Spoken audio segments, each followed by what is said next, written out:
ब्राह्मण और सांप की कहानी। एक बार की बात है, किसी नगर में हरिदत्त नाम का ब्राह्मण रहता था। उसके पास खेत थे, लेकिन उनमें ज़्यादा पैदावार नहीं होती थी। एक दिन हरिदत्त अपने खेत में एक पेड़ के नीचे सोया हुआ था। जैसे ही हरिदत्त की आंख खुली, उसने देखा कि एक सांप अपना फन फैलाए हुए बैठा है।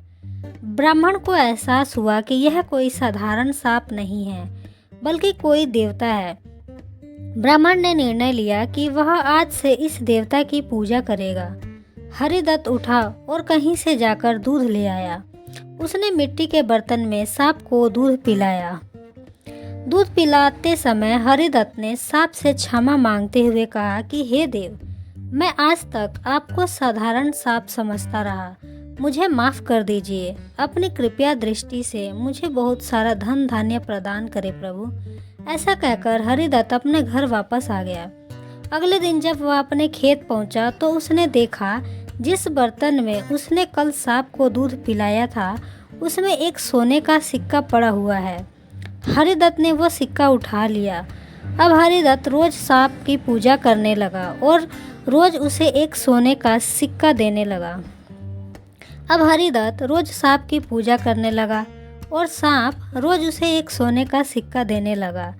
कुछ दिन बाद हरिदत्त को दूर किसी देश जाना पड़ा, तो उसने अपने बेटे से कहा कि तुम खेत में जाकर सांप देवता को दूध पिला आना। अपने पिता की आज्ञा से हरिदत्त का बेटा खेत में गया और सांप के बर्तन में दूध रखाया। अगली सुबह जब वह सांप को दूध पिलाने गया तो उसने देखा कि वहाँ सोने का सिक्का रखा हुआ था।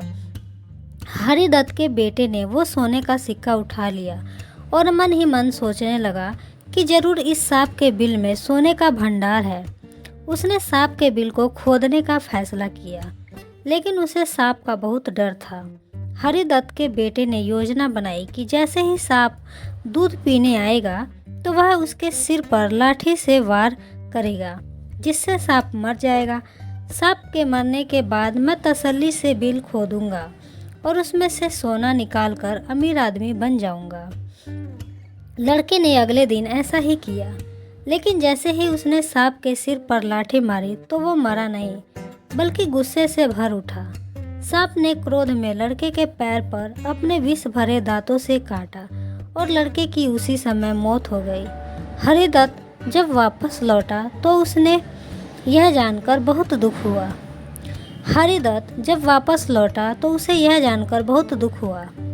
कहानी से सीख। बच्चों, लालच का फल हमेशा बुरा होता है, इसलिए कहते हैं कि कभी लालच नहीं करना चाहिए। हमारे पास जो भी है, हमें उसी से संतोष रखना चाहिए और हमेशा परिश्रम करते रहना चाहिए।